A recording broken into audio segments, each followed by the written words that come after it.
মোৰ ছাত্ৰ ছাত্ৰীসকল আজি মই তোমালোকক নৱম শ্ৰেণীৰ এখন ডিব্ৰুগড় ডিষ্ট্ৰিক্টত হৈ যোৱা ইংৰাজী বিষয়ৰ বছৰিকীয়া পৰীক্ষাৰ পেপাৰ এখন তোমালোকক ভিডিঅ' আকাৰে দিবলৈ গৈছোঁ গতিকে ভিডিঅ'টো ভালদৰে মন কৰিবা যিবিলাক ডিষ্ট্ৰিক্টত এতিয়ালৈকে ইংৰাজী পৰীক্ষা হোৱা নাই তেওঁলোকৰ কাৰণে খুবেই প্ৰয়োজন আছে তেওঁলোকে ইয়াৰ পৰা যদি প্ৰশ্ন পেপাৰবিলাক উত্তৰবিলাক চাই তেওঁলোকে যেতিয়া ইংৰাজী পৰীক্ষা হ'ব তেওঁলোকে ভাল নম্বৰ পাবলৈ সক্ষম হ'ব আৰু যিবিলাকে এতিয়ালৈকে পৰীক্ষা দিলে তেওঁলোকে কিমান শুদ্ধ কৰিলে বা কিমান তেওঁলোকে অশুদ্ধ কৰিলে তাৰো তেওঁলোকে গম পাব যে কিমানটা তেওঁলোকে এমচিকিউ শুদ্ধ কৰিলে আৰু এমচিকিউ তেওঁলোকে ভুল কৰিলে গতিকে এতিয়া মই প্ৰশ্ন পেপাৰখন তোমালোকক দেখাবলৈ বিচাৰিছোঁ এইখন হৈছে ডিব্ৰুগড় ডিষ্ট্ৰিক্টৰ মই তোমালোকক বাৰে বাৰে কৈছোঁ ভালদৰে মন কৰিবা এইখন হৈছে পেপাৰখন আৰু ইয়াত তোমালোকৰ যিবিলাক এমচিকিউ আহিছে সেই এমচিকিউবিলাকৰ মই তোমালোকৰ প্ৰতিটো প্ৰশ্নৰ উত্তৰ ইয়াত কৰাই দিছোঁ গতিকে তোমালোকে এবাৰ ভালদৰে চাই ল'বা ইয়াত তোমালোকৰ 45টা এমচিকিউ দিছে তাৰে তোমালোকৰ শুদ্ধ উত্তৰ অপশ্যন তোমালোকৰ 4টা দিছে উত্তৰ গতিকে তাৰে তোমালোকৰ শুদ্ধ উত্তৰ কি হ'ব প্ৰথম প্ৰশ্নটো তোমালোকৰ দিছে we would not throw it away what does it refer to গতিকে তোমালোকৰ ইয়াত দেখিব লাগিব দ্য ৰিয়েল বুকছ আছিলে নে কোনখন আছিলে দ্য মেডিকেলছ বুকছ আছিলে না অল্ড বুকছ আছিলে না ৰেগুলাৰ বুকছ আছিলে গতিকে তোমালোকৰ প্ৰথম উত্তৰটোৱে শুদ্ধ হ'ব গতিকে তোমালোকে ইয়াৰ উত্তৰবিলাক চাই ল'বা ইয়াৰ পিছত তোমালোকৰ 2 নম্বৰ প্ৰশ্নটো তোমালোকক দিছে তাৰ শুদ্ধ উত্তৰ তোমালোকৰ এ নম্বৰ অপশ্যনটো হ'ব গতিকে তোমালোকে দেখিছা ৰঙা বক্সৰে যিবিলাক দিয়া আছে এইবিলাক হৈছে ইয়াৰ উত্তৰ গতিকে তোমালোকে উত্তৰবিলাক ভালদৰে মিলাই চাবা যিবিলাকে পৰীক্ষা দিছা আৰু যিবিলাকে পৰীক্ষা দিয়া নাই তেওঁলোকে প্ৰশ্নবিলাক এবাৰ ভালদৰে চাবা তোমালোকৰো এইদৰে প্ৰশ্ন পৰীক্ষাত আহিব পাৰে তাৰপিছত 3 নম্বৰ প্ৰশ্নটো দেখিছা তোমালোকে 3 নম্বৰ প্ৰশ্নটো হৈছে ডাজ সাউণ্ড অফ দ্য এইবিলাক তোমালোকে যিবিলাক লেচনবিলাক মই সাধাৰণতে উত্তৰবিলাক মই কৰাই দিয়া নাই কাৰণ আমাৰ ওচৰৰে এজন সহকাৰী শিক্ষক তেওঁ আমাক উত্তৰবিলাক কৰাই দিছে গতিকে মই সেই উত্তৰবিলাক তোমালোকক সেইমতে তোমালোকৰ ইয়াত বহাই দিছোঁ গতিকে তোমালোকে ভালদৰে মিলাই চাবা 4 নম্বৰ প্ৰশ্নটোৰ উত্তৰ তোমালোকৰ চি নম্বৰ অপশ্যনটো হ'ব ইয়াৰ পিছত 5 নম্বৰ প্ৰশ্নটোৰ উত্তৰ তোমালোকৰ বি হ'ব 6 নম্বৰ প্ৰশ্নটো তোমালোকৰ অপশ্যনটো তোমালোকৰ চি হ'ব ঠিক তেনেকৈ 7 নম্বৰ প্ৰশ্নটো নিশ্চয় তোমালোকে দেখি পাইছা যদি দেখি নাই পোৱা তোমালোকে এবাৰ জুম কৰি ল'ব অলপ তোমালোকৰ ডি নম্বৰ অপশ্যনটো হ'ব প্ৰতিটো প্ৰশ্ন মই তোমালোকক ইয়াৰ উত্তৰ কৰাই দিছোঁ এই প্ৰশ্নবিলাক তোমালোকে ভালদৰে চাবা ইয়াত ধুনীয়াকৈ মই বক্সত ভৰাই দিছোঁ যোনবিলাক শুদ্ধ উত্তৰ হয় 13 নম্বৰ প্ৰশ্নটো চাইছে তোমালোকে ইয়াৰ উত্তৰ তোমালোকৰ বি হ'ব 14 নম্বৰ প্ৰশ্নটো তোমালোকৰ উত্তৰ কি হ'ব কৈছে 1974 হ'ব ইয়াৰ আনসাৰ আৰু 15 নম্বৰ তোমালোকৰ ডি নম্বৰ অপশ্যনটো হ'ব ইয়াত তোমালোকৰ ৰাউণ্ড কৰি দিয়া আছে গতিকে তোমালোকে বুজাত কোনো অসুবিধা হ'ব নালাগে ইয়াৰ পিছত তোমালোকৰ এবাৰ তোমালোকৰ আছে 34 নম্বৰটো তোমালোকক দিছে choose the correct option change the voice question numbers ইয়াত ভইচ কৰি দিছে গতিকে তোমালোকে দিছে the boy is known to me ইয়াত তোমালোকৰ ভইচ চেঞ্জ কৰিয়ে দিছে গতিকে তোমালোকে ইয়াক কি কৰিব লাগে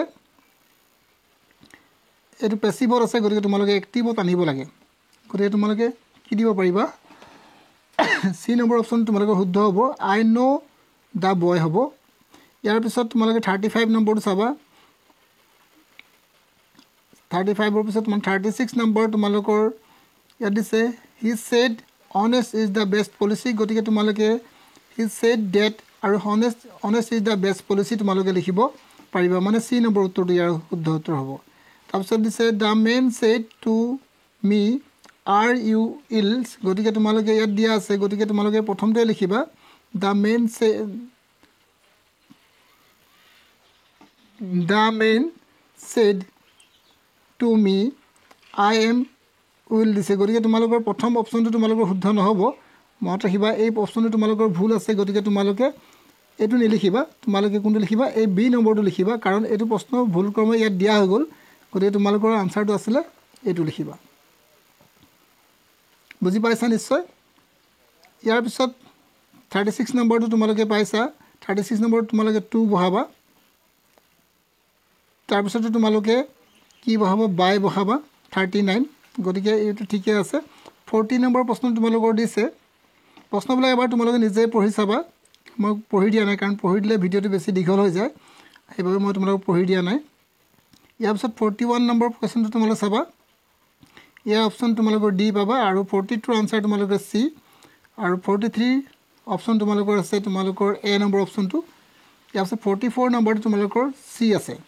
আৰু 45 টো তোমালোকৰ একেবাৰে শেষৰ অপশ্যনটো হ'ব ডি টো গতিকে এইখিনি তোমালোকৰ আছিল এমসিকিউ টাইপৰ প্ৰশ্ন ইয়াৰ পিছত তোমালোকৰ 34 নম্বৰটো আকৌ 34 নম্বৰ ওলালে মই 34 নম্বৰ পেজটো দুটা তোমালোকৰ আপলোড হৈ গ'ল গতিকে তোমালোকে চাব নালাগে মই ইয়াত যিটো প্ৰশ্ন শুদ্ধ কৰি দিছিলোঁ সেই প্ৰশ্নটো তোমালোকক শুদ্ধ কৰি দিয়া হৈছে চাগে এটো এবাৰ চাই ল'ব পাৰিলে 34 টো দুবাৰ হৈ গ'ল ইয়াৰ পিছত তোমালোকৰ সেকশন বি তোমালোকৰ 2 নম্বৰ প্ৰশ্ন 1 নম্বৰ প্ৰশ্ন আহিছে 2 নম্বৰ প্ৰশ্ন তোমালোকৰ 8টা আহিছে ইয়াৰ প্ৰশ্ন উত্তৰবিলাক তোমালোকে কৰিবা নিজে